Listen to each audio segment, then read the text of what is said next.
गोटे नुआ भिडियो समस्त को स्वागत। यही भिडियो रे आमे ओटीईटी एग्जाम 2025 पई किछि पॉलिटिकल साइंस रो क्वेश्चन डिस्कशन करिवा। तो जो टीचर माने स्पेशल ओटीईटी दोछन्ते ताको पई ए भिडियोटी बहुत हेल्पफुल हो।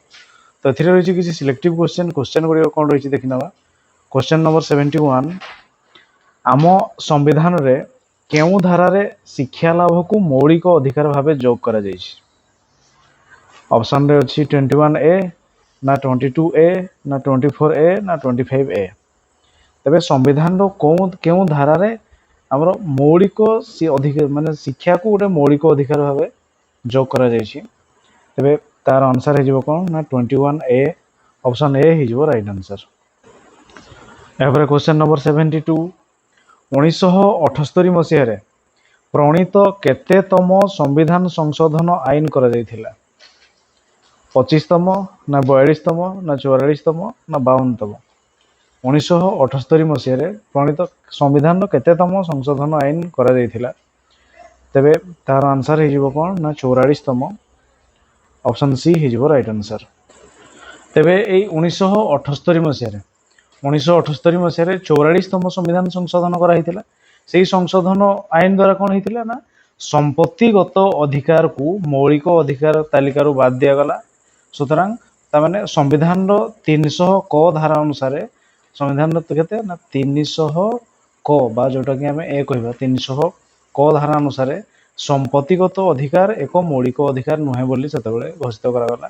ता थिला केते ना से 44तम संविधान संशोधन आईन जोटा कि 1978 मसिया सेतबेले संपत्तिगत अधिकार को हमर मौलिक अधिकार बाद दिया जायथिला। एवरे 73 शिक्षा अधिकार आईन केउ मसिहार संविधान रे जोग करा गला। शिक्षा अधिकार आईन 1976 ना 1992 ना 2006 ना 2010। शिक्षा अधिकार आईन केबे तामाने संविधान रे जोग करा गला। तार आंसर हे जिवो कोन ना 2010 मसिया। ए ऑप्शन डी हे जिवो राइट आंसर। तबे ए 2010 मसिया अप्रैल 1 केते अप्रैल 1 जोटा कि अप्रैल 1 जोटा कि हमरो नुआ शिक्षा वर्ष आरंभ से 2010 मसिया अप्रैल 1 तारिख दिन हमर कोन हितिला ना नूतन शिक्षा अधिकार व्यवस्था अनुसार 6 रु 14 वर्ष केते 6 रु 14 वर्षर समस्त बालक बालिका मानक पई मागणा एवं बाध्यतामूलक शिक्षा जोगाई देवा पई व्यवस्था रहिला। तबे सेटा थिला हमर कोन ना 2010 मसिया शिक्षा अधिकार आईन। ऑप्शन डी हे जिवो राइट आंसर। एबारे क्वेश्चन नंबर 74 जणे व्यक्ति गिरफ होइथिले केते घंटा मध्य रे ताकू निकटस्थ मजिस्ट्रेट को अदालत रे हाजर करा जिबार बाध्यतामूलक। तबे जणे व्यक्ति जदि गिरफ होइछि ताकू केते घंटा मध्य रे ताकू मजिस्ट्रेट को अदालत रे हाजर करा जिवो। 12 घंटा ना 18 घंटा ना 24 घंटा ना 36 घंटा। तबे तार आंसर हे जिवो कोन ना 24 घंटा मध्य रे ताकू हमें मजिस्ट्रेट को अदालत रे हाजर करिवा एटा बाध्यतामूलक। एबारे 75 नंबर जनस्वार्थ मामला को निम्नोक्त मध्यरु किए कोर्ट किबा अदालत रे आवेदन करि परिबे। क्षतिग्रस्त नागरिक ना राज्य सरकार ना केंद्र सरकार ना जिलापाल। जनस्वार्थ मामला को किए कोर्ट किबा अदालत रे आवेदन करि परिबे। आवेदन करिया पई किए आवेदन करिवे ना जहार क्षति हिची से आवेदन करिवे। क्षतिग्रस्त नागरिक। ऑप्शन ए हे जिवो राइट आंसर। एबारे 76 निम्नोक्त उक्ति मानक मध्यरु केउटी जातीयतावाद रो उपादान नुहे।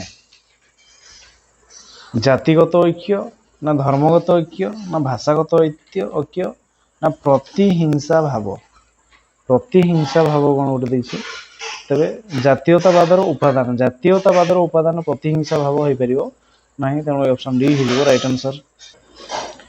एबारे 77 भारत रु बहु परिमाण रे कंचा माल इंग्लैंड को चली जिबा देखि किए एहाकू बितर बही प्रवाह तत्व आख्या देथिले। बितर बही प्रवाह तत्व माने दादा भाई नारोजी ना गोविंद राणाडे ना गोपाल कृष्ण गोखले ना सरदार वल्लभ भाई पटेल। तबे बितर बही प्रवाह तत्व आख्या देथिबा व्यक्ति होचंदी किए ना दादा भाई नारोजी। ऑप्शन ए हे जिवो right answer. Every 78 Raja Rammohan Roy निम्नोक्त मध्यरु केउ अनुष्ठान गठन करथिले? आर्य समाज ना ब्राह्म समाज ना रामकृष्ण मिशन ना प्रार्थना सभा? राजा राममोहन राय ताले को अनुष्ठान गठन करथिले?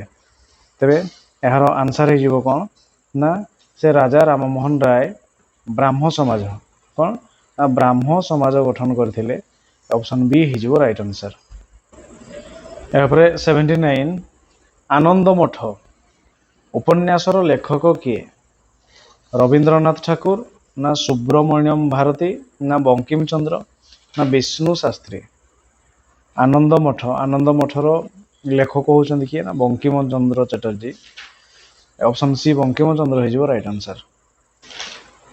एहापरे क्वेश्चन नंबर 80 निम्नोक्त मानक मध्यरु किए भारतीय जातीय कांग्रेस रो जन्मदाता अटंती? भारतीय जातीय कांग्रेस दल थिला हमर रहिछि महात्मा गांधी ना पंडित जवाहरलाल नेहरू ना सुब्रमण्यम भारती ना आलान एक्टिवियन ह्यूम? तेबे भारतीय जातीय कांग्रेस रो जन्मदाता सृष्टिकर्ता होचंदी किए ना आलान एक्टिवियन ह्यूम। ए ऑप्शन डी हे जीवो राइट आंसर।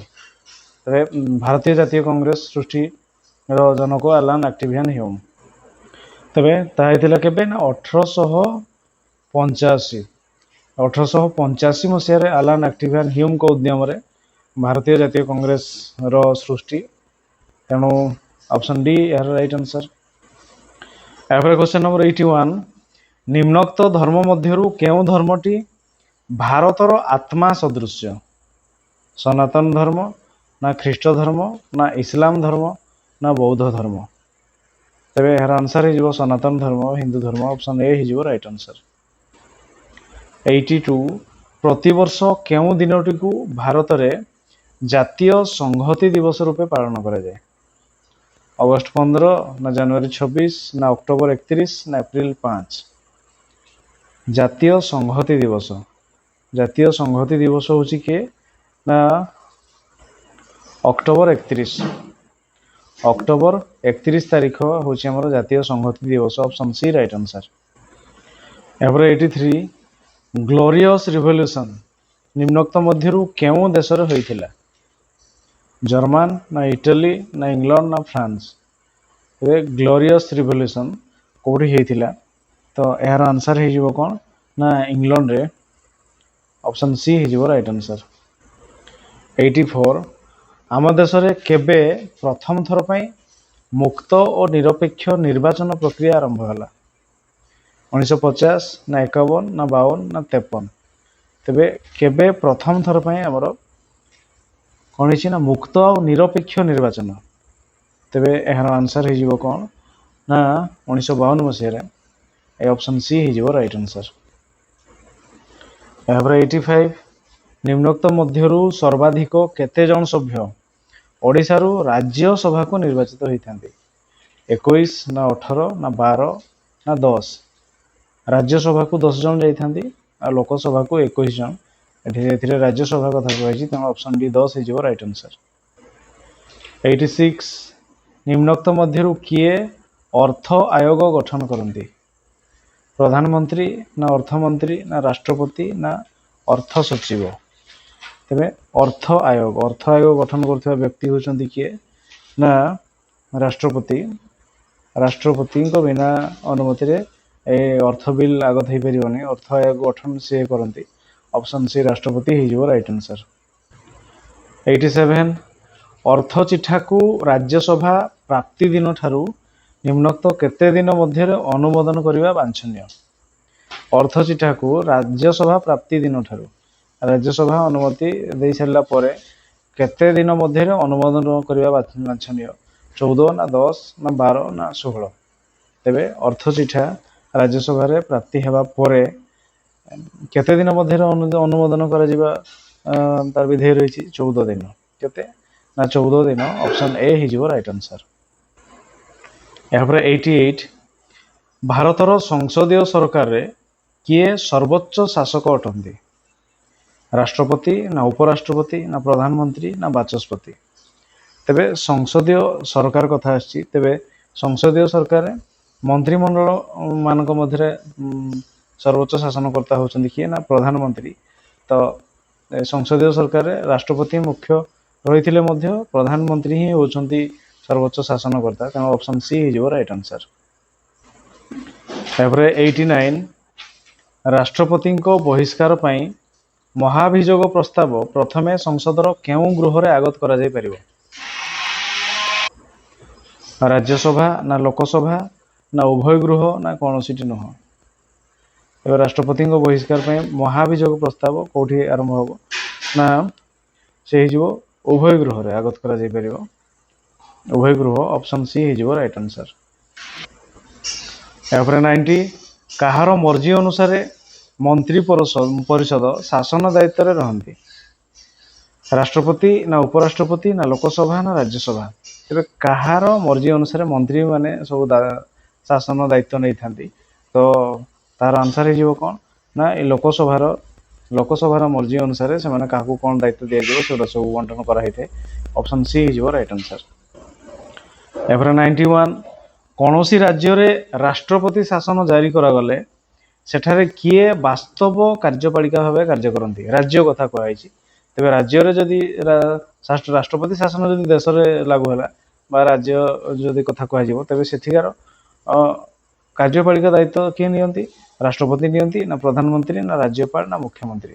तेरे तार कार्यपालिका भाव कार्य करती किए ना राज्यपाल। ऑप्शन सी हो राइट आंसर। 92 भारतर सर्वोच्च न्यायालय जन्म केबे होइथिला? सर्वोच्च न्यायालय केबे होइथिला? 1947 अगस्त 15 ना 1949 नवेम्बर 26 ना 1950 जनवरी 1 ना 1950 जनवरी 26? सर्वोच्च न्यायालय केबे सृष्टि होइथिला बोली कहैछि? तेबे एहार आंसर हो कौन 1950 जनवरी 26। 1950 जनवरी 26 तेबे संविधान कार्यकारी हेबा सहित आमर सर्वोच्च न्यायालय भी सृष्टि होगला। कारण पूरा दी जन जाक परस्पर निर्भरशील। तेणु ये ऑप्शन डी हो राइट आंसर। 93 राज्यपाल जदि इस्तीफा दियंती तांको इस्तीफा पत्र कहा निकट को पठांती? राज्यपाल जदि इस्तीफा देवे मुख्यमंत्री पाखक पठेबे ना राष्ट्रपति ना मुख्य शासन सचिव ना उपराष्ट्रपति पाखक पठांती? तेबे तार आंसर हो कौन ना से इस्तीफा राज्यपाल जदि इस्तीफा देवे तांको इस्तीफा पत्र राष्ट्रपति पाखक पठाबो। तेणु ये ऑप्शन बी हो राइट आंसर। 94 अध्यादेश जारी हेले परवर्ती विधानमंडल बसिबार केते समय पर्यंत बलवत्तर रहे? अध्यादेश केते पर्यंत बलवत्तर रहे? 6 मास ना 1 वर्ष ना 2 वर्ष ना 6 सप्ताह? तेबे एहार आंसर हो कौन ना 6 सप्ताह पर्यंत बलवत्तर रहे अध्यादेश। तेणु ऑप्शन डी हो राइट आंसर। 95 मंत्रिमंडल रे विधानसभार केते शतांश सदस्य रु अधिक रही परिबे नाही? मंत्रिमंडल रे विधानसभार केते शतांश सदस्य रु अधिक रही परिबे नाही? 10 ना 12 ना 14 ना 15? ए मंत्रिमंडल रे केते परसेंट रु अधिक मंत्री माने विधानसभार सदस्य माने रही परिबे नाही? एहार आंसर हो 15%। ऑप्शन डी हो राइट आंसर। 96 संविधान रो केउ धारा बल रे राष्ट्रपति एक अर्थ आयोग नियुक्त करती? 270 ना 280 ना 290 ना 300 धारा? तेबे केउ धारा बल रे राष्ट्रपति गोटे अर्थ आयोग नियुक्त करती? तेबे तार आंसर हो कौन ना 280 धारा। धारा 280 बल से कौन करती ना गोटे अर्थ आयोग नियुक्त कर? ऑप्शन बी हो राइट आंसर। 97 तृणमूल कांग्रेस रो संगठन केउ राज्य रे रही? तृणमूल कांग्रेस रो संगठन कोठी रही? बिहार रे अछि ना महाराष्ट्र ना ओडिशा ना पश्चिम बंग? तृणमूल कांग्रेस रो संगठन तेरे को राज्य रे अछि? यार आंसर हो कौन ना तृणमूल कांग्रेस। Option D Paschim Banga. और रही ना पश्चिम बंग रही? ऑप्शन डी हो राइट आंसर। 98 महानदी बंचाओ समिति कि प्रकार चापदायी गोष्ठी अटे? चाप गोष्ठी आसला महानदी बंचाओ समिति पश्चिम ओडिशा चापदायी गोष्ठी ना कटक गोष्ठी ना दक्षिण स्थायी गोष्ठी ना क्षणस्थायी गोष्ठी ना दीर्घस्थायी गोष्ठी? ତେବେ ମହାନଦୀ ବଞ୍ଚାଅ ସେ ଗୋଷ୍ଠୀ ହେଉଛି କ'ଣ ନା ମହାନଦୀ ବଞ୍ଚାଅ ସମିତି କି ପ୍ରକାର ଚାପ ଗୋଷ୍ଠୀ ଅଟେ। ତେବେ ତାହା ହେଇଯିବ କ'ଣ ନା ଗୋଟେ କ୍ଷଣସ୍ଥାୟୀ ଗୋଷ୍ଠୀ। କେମିତି ନା ଯଦି ମହାନଦୀ ବଞ୍ଚାଅ ମହାନଦୀର କିଛି ଯଦି ପ୍ରୋବ୍ଲେମ୍ ହେଇଛି ତା ସେ ପ୍ରୋବ୍ଲେମ୍ ସଲ୍ଭ ହେବା ପରେ ସେଇ ଗୋଷ୍ଠୀ କିଛି ସମୟ କିଛି ଦିନ ପାଇଁ ଅକାମୀ ହେଇଯାଇପାରେ। ଆଉ ଥରେ କେବେ ଯଦି ସେମିତି ପ୍ରୋବ୍ଲେମ୍ ହୁଏ ତେବେ ଯାଇକରି ସେଭଳିଆ ଗୋଷ୍ଠୀ ତାର ମେମ୍ବର ମାନେ ଆଉ ଥରେ ନିର୍ବାଚିତ ହେବେ, ପୁଣି ସେ ଅକାମୀ ହେଇ ସାରିଥିବ ସେତିକି ବେଳକୁ, ତେଣୁ ଏହା କ୍ଷଣସ୍ଥାୟୀ ହେବ। ଅପସନ୍ ସି ହେଇଯିବ ରାଇଟ୍ ଆନ୍ସର। ତାପରେ 99 ରାଜନୈତିକ ଦଳ ଗୁଡ଼ିକ କ୍ଷମତା ହାସଲ ପାଇଁ କ'ଣ କରନ୍ତି? ନିର୍ବାଚନ ଲଢ଼ିବା, ନା ରାସ୍ତା ରୋକ କରିବା, ନା ବନ୍ଦ ପାଳନ କରନ୍ତି, ନା ଘେରାଉ କରନ୍ତି। ରାଜନୈତିକ ଦଳ ଗୁଡ଼ିକ କ୍ଷମତା ପାଇବା ପାଇଁ କ'ଣ କରନ୍ତି ନା ସେମାନେ ନିର୍ବାଚନ ଲଢ଼ନ୍ତି, ଯଦି ଜିତିବେ କ୍ଷମତା ପାଇବେ, ନହେଲେ ବିରୋଧୀ ଦଳରେ ରହିବେ। ତେଣୁ ଅପସନ୍ ଏ ହେଇଯିବ ରାଇଟ୍ ଆନ୍ସର। ଏହାପରେ 100 ରଷିଆରେ କି ଦଳୀୟ ବ୍ୟବସ୍ଥା ରହିଛି? ରଷିଆରେ ଏକଦଳୀୟ, ନା ଦ୍ୱିଦଳୀୟ, ନା ବହୁଦଳୀୟ, ନା ନିର୍ଦଳୀୟ। ରଷିଆର ଶାସନ ଏକଦଳୀୟ। ତେବେ ଭ୍ଲାଦିମିର ପୁଟିନଙ୍କ ଦଳ ରହିଛି ସେ ଏକଦଳୀୟ। ଆଉ ଆମ ଭାରତ ହେଉଛି ବହୁଦଳୀୟ, ଆଉ ଆମେରିକା ହେଉଛି ଦ୍ୱିଦଳୀୟ, ଏମିତି ରହିଛି। ତେବେ ଆମର ରଷିଆ ହେଉଛି ଏକଦଳୀୟ। ଅପସନ୍ ଏ ହେଇଯିବ ରାଇଟ୍ ଆନ୍ସର। ଏହାପରେ 101 ଇଂଲଣ୍ଡରେ ନିମ୍ନୋକ୍ତ କେଉଁ ବ୍ୟବସ୍ଥା ରହିଛି? ଏକଦଳୀୟ, ନା ଦ୍ୱିଦଳୀୟ, ନା ତ୍ରିଦଳୀୟ, ନା ବହୁଦଳୀୟ। ଇଂଲଣ୍ଡର ଶାସନ ବି ଦ୍ୱିଦଳୀୟ, ଦୁଇଟା ଦଳ। ତେଣୁ ଅପସନ୍ ବି ହେଇଯିବ ରାଇଟ୍ ଆନ୍ସର। ଏହାପରେ 102 ନିମ୍ନୋକ୍ତ କେଉଁ କାରଣ ଯୋଗୁଁ ଗୋଟିଏ ସଂଘୀୟ ରାଷ୍ଟ୍ରରେ ସମ୍ବିଧାନର ଆବଶ୍ୟକତା ବିଶେଷ ଗୁରୁତ୍ୱପୂର୍ଣ୍ଣ?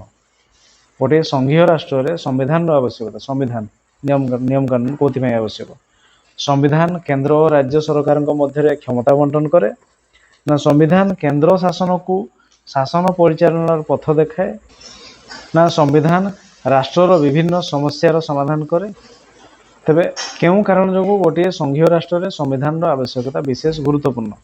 ତେବେ ସମ୍ବିଧାନ କେନ୍ଦ୍ର ଓ ରାଜ୍ୟ ସରକାରଙ୍କ ମଧ୍ୟରେ କ୍ଷମତା ବଣ୍ଟନ କରିଥାଏ। ତେବେ এই অপশন এ ହେଇଯିବ ରାଇଟ୍ ଆନ୍ସର।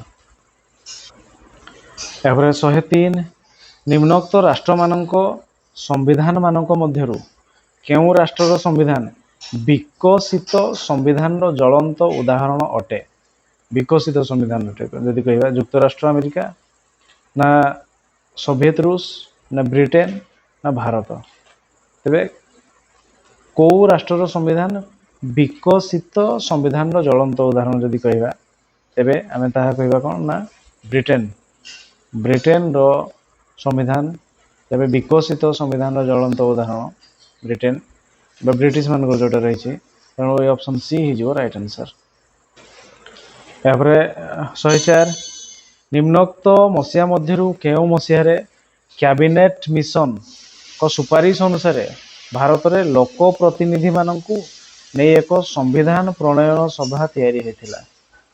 ତେବେ କେଉଁ ମସିହାରେ ସମ୍ବିଧାନ ପ୍ରଣୟନ ସଭା? 1942, ନା 1946, ନା 1949, ନା 1950। ତେବେ କ୍ୟାବିନେଟ ମିଶନଙ୍କ ସୁପାରିଶ ଅନୁସାରେ ତେବେ ସମ୍ବିଧାନ ପ୍ରଣୟନ ସଭା ତିଆରି ହୋଇଥିଲା, ତାହା ହେଇଥିଲା 1946 ମସିହା। କେବେ ନା 1946 ମସିହା। ଅପସନ୍ ବି ହେଇଯିବ ରାଇଟ୍ ଆନ୍ସର। ଏହାପରେ କ୍ୱେଶ୍ଚନ୍ ନମ୍ବର 105 ବର୍ତ୍ତମାନ ପୃଥିବୀର କେଉଁ ଦେଶର ସମ୍ବିଧାନ ବିଶ୍ୱର ସର୍ବବୃହତ ସମ୍ବିଧାନ ରୂପେ ପରିଗଣିତ ହୋଇଛି? ଅପସନ୍ରେ ଅଛି ଯୁକ୍ତରାଷ୍ଟ୍ର ଆମେରିକା, ନା ଭାରତ, ନା ଫ୍ରାନ୍ସ, ନା ୟୁଗୋସ୍ଲୋଭିଆ। ତେବେ ଯଦି ଆମେ ଦେଖିବା ଯୁକ୍ତରାଷ୍ଟ୍ର ଆମେରିକା, ଏ ଯୁକ୍ତରାଷ୍ଟ୍ର ଆମେରିକା ହେଉଛି ପ୍ରଥମ ଲିଖିତ ସମ୍ବିଧାନ। ତାପରେ ଭାରତକୁ ଯଦି ଯିବା ତେବେ ଭାରତର 448ଟି ଆର୍ଟିକଲ ରହିଛି ସମ୍ବିଧାନରେ, ଆଉ ୟୁଗୋସ୍ଲୋଭିଆର 406। କେତେ? 406ଟି। କିନ୍ତୁ କିଛି ସର୍ଚ୍ଚରେ ଆସୁଛି ୟୁଗୋସ୍ଲୋଭିଆ, କିନ୍ତୁ ପ୍ରେଜେଣ୍ଟ ଯଦି ଆମେ ଦେଖିବା ତେବେ ଭାରତ ହେଉଛି ପୃଥିବୀର ସର୍ବବୃହତ ଲିଖିତ ସମ୍ବିଧାନ। ତେବେ ଭାରତ ଏ ଅପସନ୍ ବି ହେଇଯିବ ରାଇଟ୍ ଆନ୍ସର। ତାପରେ 106 ଭାରତୀୟ ଲିଖିତ ସମ୍ବିଧାନ ଏକଦା ବିଶ୍ୱର ସର୍ବବୃହତ ଲିଖିତ ସମ୍ବିଧାନ ଥିଲା। ନିମ୍ନୋକ୍ତ ମଧ୍ୟରୁ କେତେ ଧାରା ସମ୍ବଳିତ ଏହି ସମ୍ବିଧାନ ପ୍ରଣୀତ ହୋଇଥିଲା? 395 ଧାରା, ନା 398 ଧାରା, ନା 415 ଧାରା, ନା 435 ଧାରା। तो भारतीय लिखित संविधान एकता विश्वर सर्वबृहत लिखित संविधान थिला। तो से लिखित होगा समय केतोटी धारा थिला तेबे ताहा हिजबो केते ना 395 केतोटी ना 395 टी धारा थिला। तेणु ये ऑप्शन ए हिजबो राइट आंसर।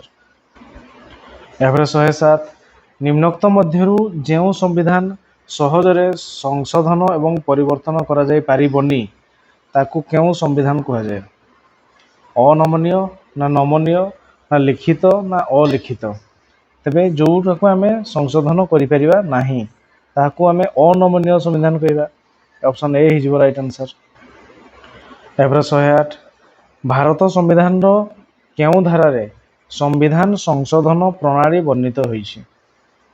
395 धारा ना 372 धारा ना 370 ना 368? तेबे संविधान संशोधन प्रणाली कोथिरे वर्णना करा जाईछि? तेबे ताहार आंसर हिजबो कोन ना 368 धारा 368 ऑप्शन डी हिजबो राइट आंसर। यापर 109 इंग्रेज शासन विरोध रे भारतीय मानको प्रथम स्वाधीन संग्राम निम्नोक्त केउ विद्रोह को कहा जाय? सिपाही विद्रोह ना पाइक विद्रोह ना सांताल विद्रोह ना मरहट्टा विद्रोह? तेबे इंग्रेज मानक शासन विरोध रे प्रथम विद्रोह ताहले कोटा हमर? तो प्रथम विद्रोह जदि जिबा तेबे कोन सिपाही विद्रोह 1857। पाइक विद्रोह केबे ना 1817 जदिओ होइथिला किंतु तथापि आमे स्वाधीनता संग्राम बोली जदि कहिबा तेबे जातीय स्तर रे तेबे याकू ही कहा जिवो सिपाही विद्रोह। ऑप्शन ए हिजबो राइट आंसर। यापर 110 केहू मसीह रे बंग विभाजन व्यवस्था कार्यकारी होइथिला? बंग भंग 1900 ना 1902 ना 1904 ना 1905? तेबे बंग विभाजन केबे ना 1905? ऑप्शन डी हिजबो राइट आंसर। यापर 111 1909 मसीहा शासन संस्कार रे प्रथम थर पई मुसलमान मानक पई पृथक निर्वाचन मंडली सुपारिश करा जायथिला? एही आईन टी केउ शासन संस्कार आईन रूपे प्रकाश पाइथिला? भारतीय परिषद आईन ना मर्ले मिंटो शासन संस्कार आईन ना भारत शासन संस्कार आईन ना रावलाट एक्ट? तेबे 1909 मसीहा शासन संस्कार ताको आमे कहि परिया मर्ले मिंटो शासन संस्कार आईन। ए ऑप्शन बी हिजबो राइट आंसर। यापर 112 केंद्र और राज्य मध्य विवाद तार समाधान एवं संविधान रो तर्जमा करिया पई संघीय न्यायालय रो व्यवस्था रहिला? यह केउ आईन द्वारा प्रणयन करा जायथिला? तेबे केंद्र और राज्य मध्य विवाद रो समाधान एवं संविधान रो तर्जमा पाई जो संघीय न्यायालय व्यवस्था रही सेटा को आईन द्वारा? 1909 भारत शासन आईन ना 1909 मॉन्टेगू चेम्सफोर्ड शासन आईन ना 1935 भारत शासन आईन ना 1947 भारत स्वाधीनता आईन? तेबे ताहा 1935 भारत शासन आईन। ऑप्शन सी हिजबो राइट आंसर। 113 1946 मसीह रे भारतर परिस्थिति रे समीक्षा करिया पई बेलायतर 3 जन कैबिनेट मंत्री भारत को आस्थिले? याकू कोन कहा गला? साइमन कमिशन ना कैबिनेट मिशन ना रावलाट एक्ट ना प्राक स्वाधीनता मिशन? एवं 1946 मसीह रे भारतर परिस्थिति रो समीक्षा करिया पई जो आसीथिले सेमान को कोन कहा गला ना कैबिनेट मंत्री 3 जन कैबिनेट मंत्री आस्थिले ताको कैबिनेट मिशन कहा गला ताको। ऑप्शन बी हिजबो राइट आंसर। 114 भारतर संविधान प्रणयन सभार स्थायी सभापति किए थिले? डॉक्टर भीमराव आंबेडकर ना डॉक्टर सर्वपल्ली राधाकृष्णन ना डॉक्टर राजेंद्र प्रसाद ना डॉक्टर हरेकृष्ण महताब? तेबे संविधान प्रणयन सभा तार स्थायी सभापति तेबे स्थायी सभापति थिले किए ना doctor Rajendra Prasad? Option C हिजबो राइट आंसर। यापर 115 संविधान प्रणयन सभा भारतर संविधान प्रस्तुत करिया पई केते दिन समय नहीं? 1 वर्ष 10 मास 10 दिन ना 2 वर्ष 2 मास 18 दिन ना 2 वर्ष 10 मास 18 दिन ना 2 वर्ष 11 मास 18 दिन? तेबे संविधान प्रणयन सभा तैयारी करिया पई केते दिन लगी ना 2 वर्ष 11 मास 18 दिन।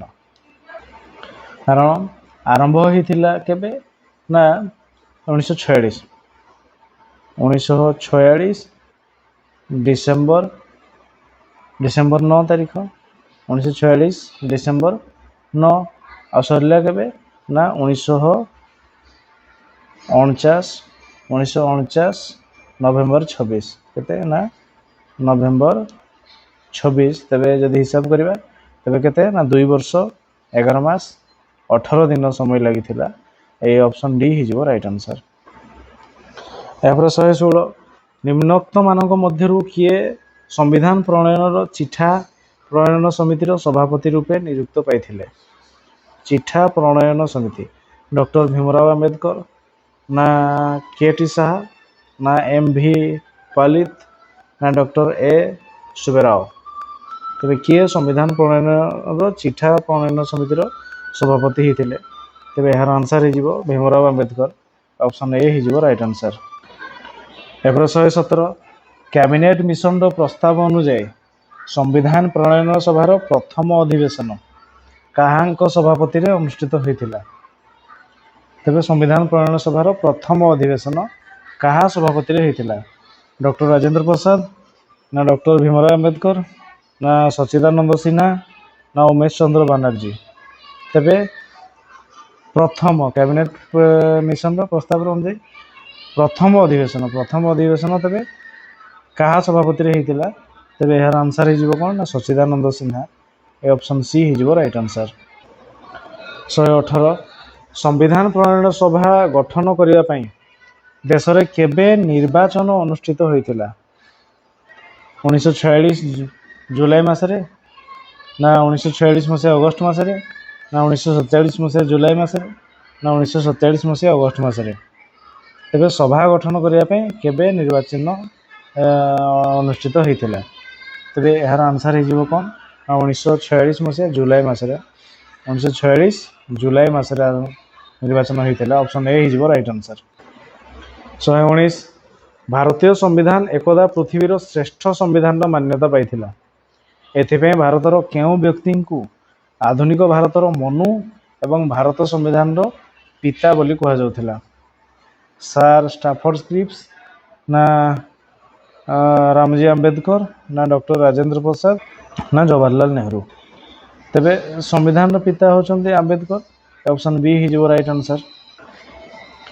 120 1990 मसीहारू कार्यकारी हो आसुथिबा संविधान केबे प्रथम थर पाई संशोधन करा जाई 3टी शब्द जोड़ा जाइथिला यथा समाजवादी धर्मनिरपेक्ष एवं अखंडता। तेबे 1950 मसीहारू कार्यकारी हो आसुथिबा संविधान प्रथम थर पाई 3टी नुआ शब्द जोड़ा जाइथिला ता केबे 1970 ना 1976 ना 1992 ना 2001। तेबे ता थिला कोन 1976 मसीहा। ए ऑप्शन बी हो राइट आंसर। एपर 121 निम्नोक्त केउ देशर संविधान उभय नमनीय और अनमनीय संविधान मिश्रण बोली कहा जाए। भारत ना अमेरिका ना फ्रांस ना इंग्लैंड।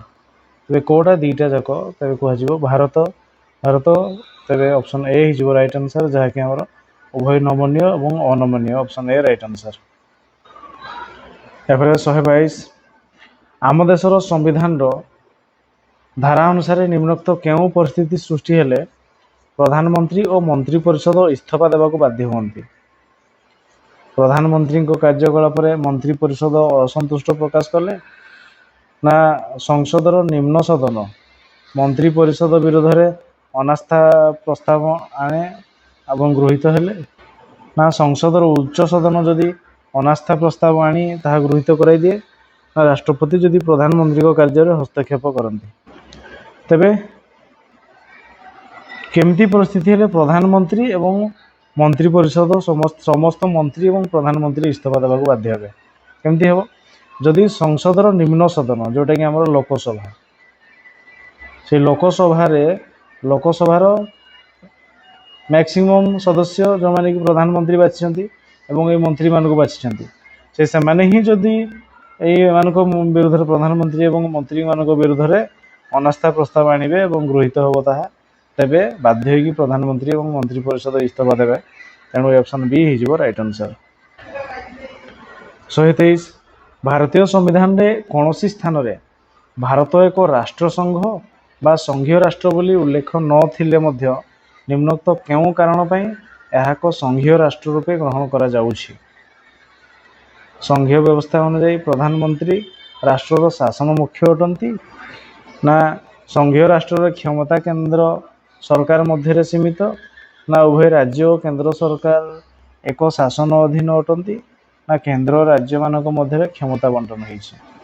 तेबे कौथि पई भारत एक संघीय राष्ट्र बा संघीय राष्ट्र बोली आमे ग्रहण करा जाउछि। संघीय राष्ट्र कौथि पई ना केंद्र और राज्य मानक मध्य क्षमता बंटन करा होइछि, सेति पई संघीय राष्ट्र कहा जाउछि। तेणु ऑप्शन डी हो राइट आंसर।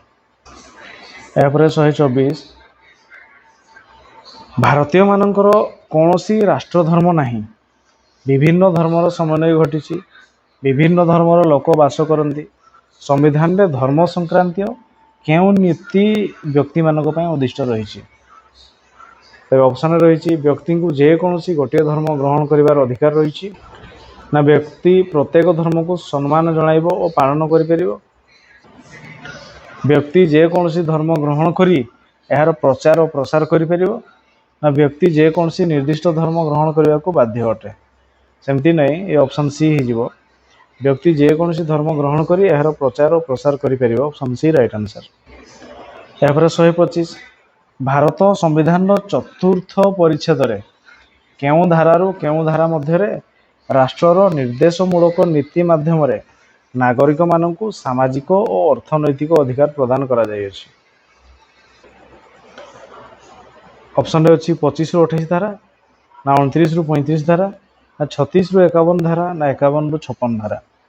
तेबे संविधान चतुर्थ परिच्छेद रे केउ धारारु केउ धारा मध्य राष्ट्रर निर्देशमूलक नीति माध्यम रे नागरिक मानकु सामाजिक और अर्थनैतिक अधिकार प्रदान करा जायछि। तेबे तार आंसर हे जिवो कोन धारा 36 रु 51 धारा मध्य ऑप्शन सी हो राइट आंसर। ताकू आम कौन कहीपर ना राष्ट्र नीति नियामक निर्देशावली, राष्ट्र नीति नियामक नियामक निर्देशावली ता हूँ केबे ना धारा 36 रु 51 मध्य रही। 126 युक्तराष्ट्र अमेरिका परी भारत एक संघीय राष्ट्र हेले मध्य यार राज्य बा प्रदेश रे बास करुवा अधिवासी माने केउ नागरिक रूपे ग्रहण करा जाउछि।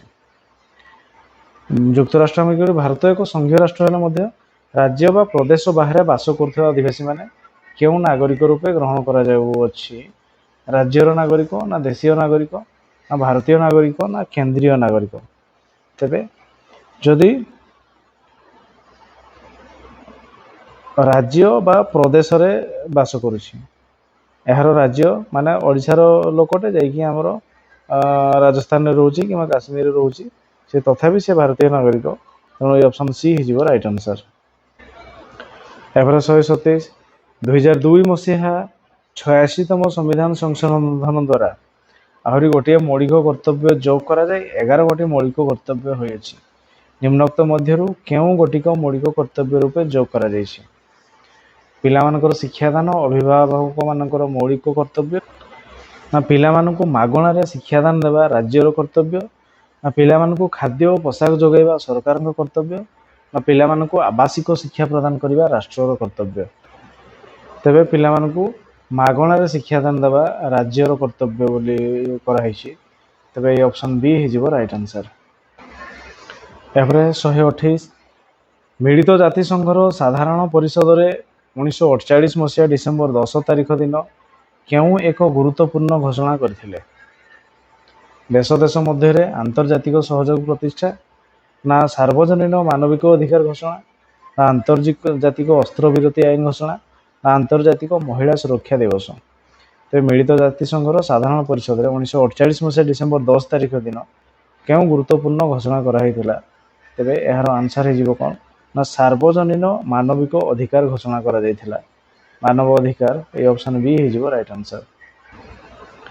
यापर 129 निम्नोक्त महान व्यक्ति मानक मध्यरु केउ व्यक्ति कहिथिले भारत स्वाधीन होला सत ମାତ୍ର ସ୍ୱାଧୀନତାର ପ୍ରକୃତ ଅର୍ଥ ଆମେ ଉପଲବ୍ଧି କରିପାରିବା ଯେତେବେଳେ ଭାରତରେ ଜଣେ ନାରୀ ରାତି ଅଧରେ ଏକାକୀ ନିର୍ଭୟରେ ଚାଲିକରି ଯିବା ଆସିବା କରିପାରିବ। এই কথাটি କିଏ କହିଥିଲେ? ମହାତ୍ମା ଗାନ୍ଧୀ ନା ପଣ୍ଡିତ ଜବାହରଲାଲ ନେହେରୁ ନା ଶ୍ରୀମତୀ ଇନ୍ଦିରା ଗାନ୍ଧୀ ନା ଶ୍ରୀମତୀ କିରଣ ବେଦୀ? ତେବେ এই কথাটি କହିଥିବା ବ୍ୟକ୍ତି ହେଉଛନ୍ତି କିଏ? ନା ମହାତ୍ମା ଗାନ୍ଧୀ। ଅପସନ୍ ଏ ହେଇଯିବ ରାଇଟ୍ ଆନ୍ସର୍। ଏପରେ 130 ନିମ୍ନୋକ୍ତ ବିଷୟ ମଧ୍ୟରୁ କେଉଁ ବିଷୟରେ ନାଗରିକମାନଙ୍କୁ ଦିଆଯାଇଥିବା ମୌଳିକ ଅଧିକାରରେ ନିଷେଧ କରାଯାଇଛି? କେଉଁ ବିଷୟରେ ନାଗରିକମାନଙ୍କୁ ଦିଆଯାଇଥିବା ମୌଳିକ ଅଧିକାରରେ ନିଷେଧ କରାଯାଇଛି? 14 ବର୍ଷରୁ କମ୍ ପିଲାଙ୍କୁ ଖଣି କିମ୍ବା କଠିନ କାର୍ଯ୍ୟରେ ନିଯୁକ୍ତ ଦେବା, ନା 6ରୁ 14 ବର୍ଷଙ୍କୁ ବିଦ୍ୟାଳୟ ବାହାରେ ରଖିବା, ନା 14 ବର୍ଷରୁ କମ୍ ଶିଶୁଙ୍କୁ ଶାରୀରିକ ଦଣ୍ଡ ବିଧାନ କରି ଶାସନ କରିବା, ନା 6 ବର୍ଷର ଶିଶୁ ବା ପିଲାମାନଙ୍କୁ ସୁଷମ ଖାଦ୍ୟ ବିତରଣ କରିବା? ତେବେ କ'ଣ ନା ନିଷେଧ କରାଯାଇଛି କ'ଣ ନା ମୌଳିକ ଅଧିକାରରେ ନିଷେଧ କରାଯାଇଛି ଯେ 14 ବର୍ଷରୁ କମ୍ ପିଲାଙ୍କୁ ଖଣି କିମ୍ବା କଠିନ କାର୍ଯ୍ୟରେ ନିଯୁକ୍ତି ଦେବା ସେଟା ନିଷେଧ କରାଯାଇଛି। ଏ ଅପସନ୍ ଏ ହେଇଯିବ ରାଇଟ୍ ଆନ୍ସର୍। ଏହାପରେ 131 1958 ମସିହାରେ କେଉଁ କମିଟି ଏକ ତ୍ରିସ୍ତରୀୟ ସ୍ୱାୟତ୍ତଶାସନ ବ୍ୟବସ୍ଥା ପ୍ରଚଳନ କରିବା ପାଇଁ ସରକାରଙ୍କୁ ସୁପାରିଶ କରିଥିଲେ? ଡନେଲ କମିଟି, ନା ହବାକ୍ କମିଟି, ନା ଫିଲିପ ଡଫ୍ କମିଟି, ନା ବଳବନ୍ତ ରାୟ ମେହେଟ୍ଟା କମିଟି? ତେବେ 1958 ମସିହାରେ କେଉଁ କମିଟି ତ୍ରିସ୍ତରୀୟ ସ୍ୱାୟତ୍ତଶାସନ ଯେଉଁଟାକି ଆମର ଗ୍ରାମ ପଞ୍ଚାୟତ, ବ୍ଲକ, ଜିଲ୍ଲା ପରିଷଦ, ତ ଏହା କିଏ ସୁପାରିଶ କରିଥିଲେ? ଏହାର ଆନ୍ସର୍ ହେଇଯିବ ବଳବନ୍ତ ରାୟ ମେହେଟ୍ଟା କମିଟି। ବଳବନ୍ତ ରାୟ ମେହେଟ୍ଟା କମିଟି 1958 ମସିହା, ଅପସନ୍ ଡି ହେଇଯିବ ରାଇଟ୍ ଆନ୍ସର୍। ଏପରେ 132 ପଞ୍ଚାୟତ ସମିତିର ଅଧ୍ୟକ୍ଷ ବା ଚେୟାରମ୍ୟାନ୍ କେତେ ବର୍ଷ ପାଇଁ ନିଯୁକ୍ତି ହୋଇଥାନ୍ତି? 3, 5, 6, 7। ତେବେ ପଞ୍ଚାୟତ ସମିତିର ଅଧ୍ୟକ୍ଷ ସେ 5 ବର୍ଷ ପାଇଁ, ଅପସନ୍ ବି ରାଇଟ୍ ଆନ୍ସର୍। 133 ମହାନଗର ନିଗମର ମୁଖ୍ୟ କିଏ? ଚେୟାରମ୍ୟାନ୍, ନା ଜିଲ୍ଲାପାଳ, ନା ମେୟର, ନା କର୍ପୋରେଟର? ମହାନଗର ନିଗମ ତାର ମୁଖ୍ୟ ହେଉଛନ୍ତି mayor, option C right answer. 134 ଜାତୀୟ ଜରୁରୀ ପରିସ୍ଥିତି ଘୋଷଣା ହେଲେ ରାଜ୍ୟ ତାଲିକାଭୁକ୍ତ ବିଷୟମାନଙ୍କ ପାଇଁ ଆଇନ ପ୍ରଣୟନ କରିବା ପାଇଁ ଆବଶ୍ୟକ ହେଲେ ସେହି ଆଇନ କିଏ ପ୍ରଣୟନ କରିପାରିବେ? ତେବେ ଏମର୍ଜେନ୍ସି ସମୟରେ ତେବେ ରାଜ୍ୟ ତାଲିକାଭୁକ୍ତ ବିଷୟ ପାଇଁ ଆଇନ ପ୍ରଣୟନ ଦରକାର, ତ କିଏ କରିବେ? ରାଷ୍ଟ୍ରପତି, ନା ରାଜ୍ୟପାଳ, ନା ବାଚସ୍ପତି, ନା ସଂସଦ? ତେବେ ରାଜ୍ୟ ପାଇଁ ଯେଉଁଟା କରିବେ ସେଟା କିଏ? ତେବେ ସେ ସଂସଦ ମାନେ କରିବେ, ଅପସନ୍ ଡି ହେଇଯିବ ରାଇଟ୍ ଆନ୍ସର୍। ଏହାପରେ 135 ପ୍ରତି 2 ବର୍ଷରେ ରାଜ୍ୟସଭାର କେତେ ଜଣ ସଭ୍ୟ ଅବସର ଗ୍ରହଣ କରନ୍ତି? 1/3, ନା 1/4, ନା 1/5, ନା 1/6? ତେବେ ପ୍ରତି 2 ବର୍ଷରେ କେତେ ଜଣ ତାହେଲେ ଅବସର ନିଅନ୍ତି? ଏହା ହେଇଯିବ 1/3, 1/3, ଅପସନ୍ ଏ ରାଇଟ୍ ଆନ୍ସର୍। ଏହାପରେ 136 ଆମ ସଂସଦୀୟ ପରମ୍ପରାରେ ଏକ ଶୂନ୍ୟକାଳ 0 ଆୱାର ପ୍ରଥା ରହିଛି। ଏ ଶୂନ୍ୟକାଳ ସାଧାରଣତଃ କେଉଁ ସମୟକୁ ବୁଝାଏ? ପୂର୍ବାହ୍ନ 9ଟାରୁ 10ଟା, ନା ପୂର୍ବାହ୍ନ 3ଟାରୁ ଅପରାହ୍ନ 3ଟାରୁ 4ଟା, ନା ଅପରାହ୍ନ 2ଟାରୁ 3ଟା, ନା ମଧ୍ୟାହ୍ନ 12ଟାରୁ ଅପରାହ୍ନ 1 ମଧ୍ୟରେ? ତେବେ ଶୂନ୍ୟକାଳ ହେଉଛି କେତେ? ନା 12ଟାରୁ 1 ମଧ୍ୟରେ। ଏ ଅପସନ୍ ଡି ହେଇଯିବ ରାଇଟ୍ ଆନ୍ସର୍। 137 ପ୍ରତ୍ୟେକ ରାଜ୍ୟରେ କାର୍ଯ୍ୟପାଳିକା ନିମ୍ନୋକ୍ତ କେଉଁମାନଙ୍କୁ ନେଇ ଗଠିତ ହୋଇଥାଏ? ପ୍ରତ୍ୟେକ ରାଜ୍ୟରେ କାର୍ଯ୍ୟପାଳିକା କେଉଁମାନଙ୍କୁ ନେଇକି ଗଠିତ ହୋଇଥାଏ? ନା ମୁଖ୍ୟମନ୍ତ୍ରୀ, ମନ୍ତ୍ରୀ ପରିଷଦ, ରାଜ୍ୟପାଳ, ନା ରାଜ୍ୟପାଳ ଅମଲାତନ୍ତ୍ର ମୁଖ୍ୟମନ୍ତ୍ରୀ, ନା ରାଜ୍ୟପାଳ ସଚିବ ଅମଲାତନ୍ତ୍ର, ନା ସଚିବ ଅମଲାତନ୍ତ୍ର ମନ୍ତ୍ରୀ ପରିଷଦ? ତେବେ ପ୍ରତ୍ୟେକ ରାଜ୍ୟରେ କାର୍ଯ୍ୟପାଳିକା କେଉଁମାନଙ୍କୁ? ମୁଖ୍ୟମନ୍ତ୍ରୀ, ମନ୍ତ୍ରୀ ପରିଷଦ ଏବଂ ରାଜ୍ୟପାଳଙ୍କୁ ନେଇକି ଗଠିତ ହୋଇଥିବ। ଏ ଅପସନ୍ ଏ ହେଇଯିବ ରାଇଟ୍ ଆନ୍ସର୍। 138 ରାଜ୍ୟପାଳ ତାଙ୍କର ଲିଖିତ ଅଭିଭାଷଣ କେଉଁ ସମୟରେ ବିଧାନସଭାରେ ପାଠ କରନ୍ତି? ପ୍ରତି ବିଧାନସଭା ଅଧିବେଶନ ଆରମ୍ଭରେ, ନା ପ୍ରତିବର୍ଷ ବିଧାନସଭାର ବଜେଟ୍ ଅଧିବେଶନରେ, ନା ପ୍ରତି ନବଗଠିତ ବିଧାନସଭାର ପ୍ରଥମ ଅଧିବେଶନର ପ୍ରାରମ୍ଭରେ, ନା ପ୍ରତି ବିଧାନସଭା ଅଧିବେଶନର ଶେଷ ଦିନରେ? ତେବେ ରାଜ୍ୟପାଳ ତାଙ୍କର ଲିଖିତ ଅଭିଭାଷଣ କେଉଁ ସମୟରେ ବିଧାନସଭାରେ ପାଠ କରନ୍ତି? ତାହାର ଆନ୍ସର୍ ହେଇଯିବ କ'ଣ? ନା ପ୍ରତିବର୍ଷ ବିଧାନସଭାର ବଜେଟ୍ ଅଧିବେଶନରେ। ତେଣୁ ଏ ଅପସନ୍ ବି ହେଇଯିବ ରାଇଟ୍ ଆନ୍ସର୍। ଏହାପରେ 139 निम्नोक्त मध्यरु केउं प्रस्ताव विधानसभा गृहीत हेले मुख्यमंत्री और मंत्री परिषद क्षमतारू अपसरी जाती? काट प्रस्ताव ना मुतलबी प्रस्ताव ना अनास्था प्रस्ताव ना ध्यान आकर्षणकारी प्रस्ताव?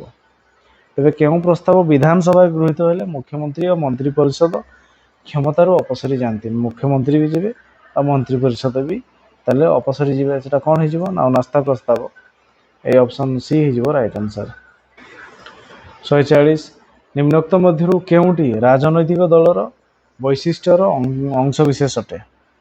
व्यक्ति विशेष मानक भावधारार परिप्रकाश करिथे ना व्यक्ति स्वाधीनता को लोप करिवार सहायक हुए ना क्षमता हासिल करिवा और क्षमता जाहिर करिवा पय उद्यम करे ना व्यक्तिगत स्वार्थ साधन करी जातीय स्वार्थ दूरे रहे। तेबे केउंटी राजनैतिक दलर वैशिष्ट्यर अंशविशेष अटे? राजनैतिक दल तेबे राजनैतिक दल कौन ना क्षमता हासिल करिवो और क्षमता जाहिर करिया पय उद्यम करिवो। राजनैतिक दल तेबे क्षमता हासिल करे एवं क्षमता जाहिर करिया पय उद्यम करे। ए ऑप्शन सी हो राइट आंसर।